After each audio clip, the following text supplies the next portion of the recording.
ഇനിയിപ്പോ കുറച്ച് സെക്കൻഡ് പറഞ്ഞിട്ട് ഇനിയിപ്പോ മതി, ആണെങ്കിൽ ചെയ്തോട്ടെ, പറ്റൂല നല്ല കാണാ പഠിച്ചക്കണ്ട് ഇവിടെ.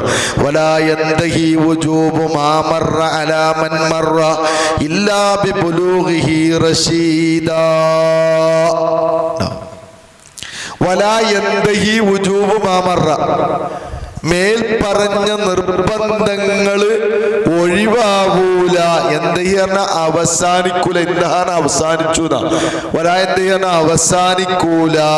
വുജൂബു മാ മർറ, മേൽ പറഞ്ഞ കാര്യങ്ങളുടെ നിർബന്ധം. മേൽ പറഞ്ഞതാ, നിസ്കാരം കൊണ്ട് കൽപ്പിക്കുക, നിസ്കരിച്ചില്ലെങ്കിൽ അടിക്കുക, ഷർത്തോ ഫർളോ ഒഴിവാക്കിയതിന് ശാസിക്കുക, ഹറാമുകളെ തൊട്ട് തടയുക, സുന്നത്ത് പോലുള്ള കാര്യങ്ങൾ കൽപ്പിക്കുക. ഇതൊന്നും തന്നെ അവസാനിക്കുന്നില്ല അലാ മൻ മർറ, മേൽ പറഞ്ഞു വാപ്പ ഉമ്മ കുട്ടിനെ നോക്കാൻ ആള് വളർത്തുന്ന ആളുകള് ആരെയാണോ ഏൽപ്പിച്ച് അവർക്കൊക്കെ ഇല്ലാ ബിബുലൂഗിഹി റശീദൻ, ആ കുട്ടി പ്രായപൂർത്തിയാവണത് വരെയും കൂടെ നിൽക്കണം. അതിനിപ്പോ ഞാൻ നേരത്തെ 14 എന്ന് പറഞ്ഞല്ലോ, മനസ്സിലായില്ല? 14 ഏജ് പ്രകാരമാണ് ഇപ്പൊ ഈ പറഞ്ഞത്. റഷീദൻ, റഷീദ് ആവണം. എന്താ റഷീദ് എന്ന് പറഞ്ഞാൽ, റഷീദ് പേരിട്ടതുകൊണ്ടായോ? അതുപോരാ. എന്താ റഷീദ് പറഞ്ഞാല് പച്ച മലയാളത്തിൽ പറഞ്ഞ ദീനിനും ദുനിയാവിനും നല്ലോനായിരിക്കണം എന്ന്. ദീനും കേടുവരുത്താൻ പാടില്ല, ദുനിയാവും കേടുവരുത്താൻ പാടില്ല. പച്ച മലയാള അർത്ഥം അതിന്. റുഷ്ദി പറഞ്ഞതാണ്, ഒരു ഹസാറയായ ഒന്നും ചെയ്യൂല. അപ്പൊ നമ്മളൊരു സാധനം വിൽക്കാൻ ഏൽപ്പിച്ചു, 100 രൂപയ്ക്ക് വിൽക്കേണ്ടതാണ്, 50 രൂപയ്ക്ക് വിറ്റ് പോരൂല, പൊട്ടനല്ല.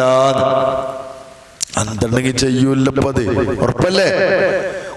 ഹറാമായ സാധനം വാങ്ങിക്കൊണ്ടിരൂല, ഉപകാരമില്ലാത്തൊരു വസ്തു ഓന്റെ കൈകൊണ്ട് വാങ്ങൂല. ഇതൊക്കെ റുഷ്ദിൽപ്പെട്ടതാണ്. റുഷ്ദ് വേണമെങ്കിൽ അങ്ങനെയാണ്. ആ കുട്ടി റഷീദ് അയക്കണെന്ന് അറിയാനുള്ള വഴികളതാ. ഒരു ഹറാമും ആ കുട്ടി ചെയ്യൂല. അതിന് ഞാൻ നേരത്തെ പറഞ്ഞ പശ്ചാത്തലങ്ങളൊക്കെ ഇതിന് പിന്നിലുണ്ട്.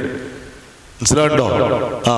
പെരയില് ഏകദേശം 3 തോല് മുതൽ കുറച്ചൊക്കെ ആയോലൊക്കെ ടോപ്പ് പൊട്ടിച്ചിന് ആൾക്കാർ, പിന്നെ കുട്ടി പൊട്ടിച്ചിട്ട് പറയാനൊന്നും ഉണ്ടാവില്ലോ. മനസ്സിലാവുണ്ടോ? അത് വേറെ കാര്യം. എന്നിട്ട് പിന്നെ നമ്മള് പറഞ്ഞിട്ടില്ലല്ലോ, അങ്ങനെ റഷീദ് അല്ലാണ്ട് ഇവിടെ ഉള്ളൊരു റഷീദാണ് ആദ്യം. മനസ്സിലാവുണ്ടോ? അതല്ല, നമ്മളൊരു കുട്ടിയുടെ സ്വഭാവം നമ്മളെ സ്വഭാവത്തിൽ നിന്ന് പകർത്തി പോന്നിട്ട് പിന്നെ നമ്മൾ പറഞ്ഞു കൊടുത്ത അതേ കറക്റ്റ് തന്നെ മുന്നോട്ട് പോയിക്കൊണ്ടിരിക്കുന്നുണ്ട്. 10-15 വയസ്സായപ്പോൾ പീഡിയയിലും കാര്യങ്ങളൊക്കെ ഏൽപ്പിച്ചു, അതൊക്കെ ഭംഗിയായി ചെയ്യും. എത്ര കുട്ടികൾ കണ്ടില്ല നിങ്ങള്?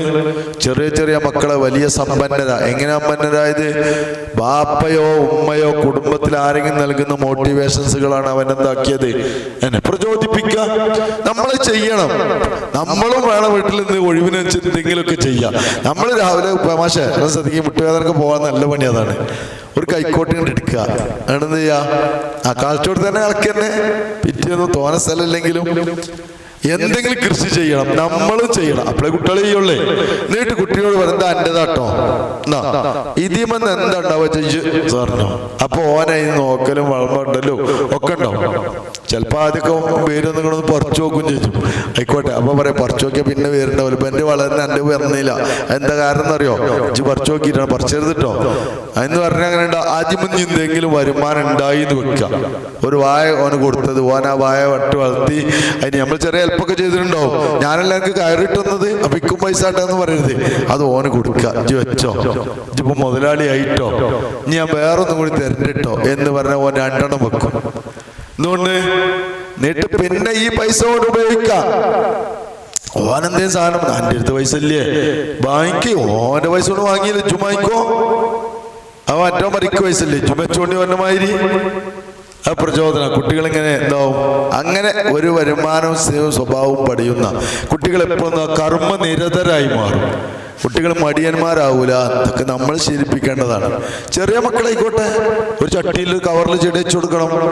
ആയിക്കോട്ടെ, LKG പോകാൻ തുടങ്ങിയിട്ടുള്ളൂ, ഒരു കവിത എൻ്റെ ചെടിയാട്ടോ, അതിന് വെള്ളം കൊടുക്കണം. ഒരു ശീലം, അങ്ങനെ ഒരു ശീലം. വൈകുന്നേരം വന്ന ഓനോൻ്റെ പണി അതാണ്. കാരണം അതിന് വെള്ളം ഒഴിച്ചു കളിയുണ്ടോ, ആയിക്കോട്ടെ, ഇങ്ങനെ ശീലിപ്പിക്കണം കേട്ടോ.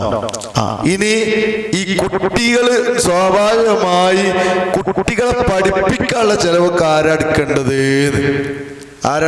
കുട്ടിക്ക് തരണ്ടെങ്കിൽ അതിന് തന്നെ എടുക്കുക, അതിന് വിരോധമൊന്നുമില്ല. കുട്ടിക്ക് എങ്ങനെ തരണ്ടാവോ? ഉണ്ടാവേ. അപ്പൊ ഞാൻ പറഞ്ഞതേ ഉണ്ടാവും.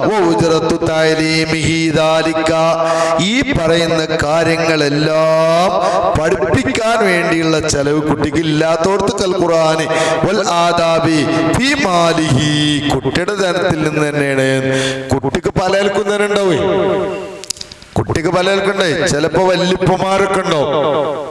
വല്യപ്പമാര് ഇതിന്റെ മോളെ കുട്ടിക്കാണ് കൊടുത്തിട്ടുണ്ടാവും, പിന്നെ വസിയത്ത് ചെയ്തിട്ടുണ്ടാവും. മനസ്സിലാവുണ്ടോ?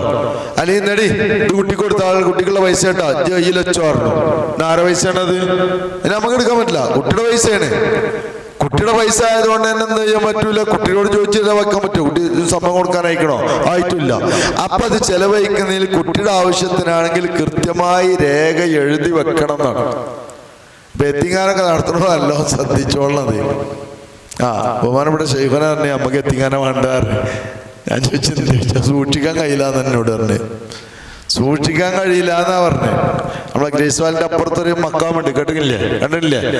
ആ മക്കാമില്ലേ അവര് പറഞ്ഞു ഒരു എത്തിങ്ങാന ഇത് കൂടി ഉണ്ട് തരാറ്. അപ്പൊ എനിക്കിങ്ങനെ ഒരു എത്തിങ്ങാന തുടങ്ങിക്കൂടെ എന്നുള്ളൊരു ചെറിയ ആഗ്രഹം എന്റെ മനസ്സിലായി. അപ്പൊ ശൈഖന നമുക്ക് ശ്രദ്ധിക്കാൻ കഴിയില്ല. വളരെ കറക്റ്റാണ്. അതിൽ വന്ന പിൽസ് ആ കുട്ടികൾക്ക് ചെലവഴിക്കാൻ പറയാൻ അവകാശം ഉണ്ടോ? ഇല്ലല്ലോ. പ്രായപൂർത്തിയാക്കണോ? ഒരാൾക്ക് സമ്മതം കൊടുക്കണമെങ്കിൽ പ്രായപൂർത്തിയാവണ്ടേ? ഇപ്പൊ ബാപ്പ മരിച്ചു, മകളെ കെട്ടിക്കണം. ഈ ബാപ്പാന്റെ മകളെ, അവന്റെ പെങ്ങളെ ആ കുട്ടിക്ക് പ്രായപൂർത്തിയിലേക്ക് കെട്ടിക്കാൻ പറ്റുമോ? പറ്റൂലേ. അപ്പൊ നമ്മള് വേറെ ആരെയും തരില്ല, എളാപ്പാനെ തരില്ലേ? ഈ ചെറുക്കന് പ്രായപൂർത്തിയായിട്ടില്ലെങ്കിൽ ആരെ തരും? എളാപ്പാനെ തരില്ലേ? എന്താ കാരണം? ഈ ചെറുക്കൻ സമ്മതം കൊടുക്കാനായിട്ടില്ല, സ്വയം കൈകാര്യത്തിനായിട്ടില്ല. അപ്പൊ ഈ കുട്ടിക്ക് ധനം വന്നാലോ? വല്യപ്പ കുട്ടിക്ക് മോളെ കുട്ടിക്കാരന് കൊടുത്തു എന്ന് വെക്ക. അങ്ങനെ പെരയും പറമ്പും വരെ കിട്ടിയ വിക്കിച്ചിട്ട് മോൾട്ടിക്ക് ബാപ്പ വല്യാപ്പാനെ നോക്കിയത് ചിലപ്പോ ഇവനാണേക്കാരേ. എല്ലാ ശുശ്രൂഷയും ഇവന്റെ വകയാണേക്കാരം. ആ പ്രായപൂർത്തി ആയാലും കിട്ടലുണ്ട്. എനിക്കെന്നെ വല്യാപ്പാനെ കിട്ടിയാൽ ഞാനും എൻ്റെ ഭാര്യയും കൂടി ആയിരുന്നു വല്യാപ്പാനെ നോക്കാൻ പോയിരുന്നു. വല്യ മരിച്ചതിന് ശേഷം വല്യപ്പ ഒറ്റയ്ക്കായിരുന്നു. ഞാനും ഭാര്യ അവിടെ പോയിരുന്നിട്ട് നോക്കിയത്. അപ്പൊ ഞങ്ങൾക്ക് ഉണ്ടാക്കും തോന്നി ഈ പറമ്പ് കയറി കിട്ടലുണ്ട്. അങ്ങനെ കിട്ടി. ഈ കുട്ടി പ്രായപൂർത്തി ആയിട്ടില്ല. അപ്പൊ പഠിപ്പിക്കണ്ടേ? 7 വയസ്സായ 5 വയസ്സായപ്പോ തന്നെ വല്യപ്പ ഈ കുട്ടിക്ക് കൊടുത്തിക്കണം. മോളൊട്ടിക്ക് മോളേതിനും കെട്ടിച്ചല്ലോ. ആ പുതിയാപ്പിള ഇല്ല വെക്കുക. എന്നാ ഈ മോളൊട്ടി കിട്ടിയിട്ടുണ്ടാവും. കിട്ടിക്കണേ ആ കുട്ടി തീന്ന് എടുക്കുക. പക്ഷെ എഴുതി വെക്കണം. മാസത്തിൽ എന്നെ കൊടുത്തപ്പോ എത്ര ഉറുപ്പ കൊടുത്തു. വലുതായതിനു ശേഷം എന്ത് ചെയ്യണം? കണക്ക് കുട്ടിയെ അവതരിപ്പിച്ച് മനസ്സിലാക്കി കൊടുക്കുകയും വേണമെന്ന അത് മറ്റു വിഷയം കൂടി ഇതിലുണ്ട്. ഇനി കുട്ടിക്ക് മുതലില്ലാതെ വെക്കുക. തുമ്മാലാബിഹി, പിന്നെ വാപ്പായുടെ മേലിലാണ്. വാപ്പയാണ് ചെലവാക്കേണ്ടത്. തുമ്മാലാബിഹി, വാപ്പയെ മരിച്ചിക്കണ് വെക്കുക. എന്നാ പിന്നെ ഉമ്മയുടെ മേലിലാണ് ബാധ്യത കുട്ടിയെ പഠിപ്പിക്കാന്. അള്ളാഹു ജീവിച്ചിരിക്കണ ഉപ്പമാർക്ക് ഉമ്മമാർക്കൊക്കെ ആഫിയത്തുള്ള ദീർഘായുസ്സ് നൽകി അനുഗ്രഹിക്കട്ടെ കേട്ടോ. നമ്മളിരുന്ന് നമ്മളെ കുട്ടികൾ പോവാ എന്നത് ഒരിക്കലും ആലോചിക്കാൻ കഴിയില്ല. ഒരു കുട്ടിയുടെ മയ്യത്ത് നിസ്കരിക്കേണ്ടി വരുന്നത് ചിന്തിക്കാൻ കഴിയാത്താണ്. വാപ്പാക്കമ്മക്ക് ഉൾക്കൊള്ളാൻ കഴിയാത്തൊരു വിഷയമാണത് കേട്ടോ. ആയിക്കോട്ടെ. ഇനിയിപ്പോ പെണ്ണ് കിട്ടിയപ്പോൾ അങ്ങനെയാണെങ്കിലോ ഒന്ന് പറയാൻ നേരം ഉണ്ടാവുമല്ലോ അല്ലേ?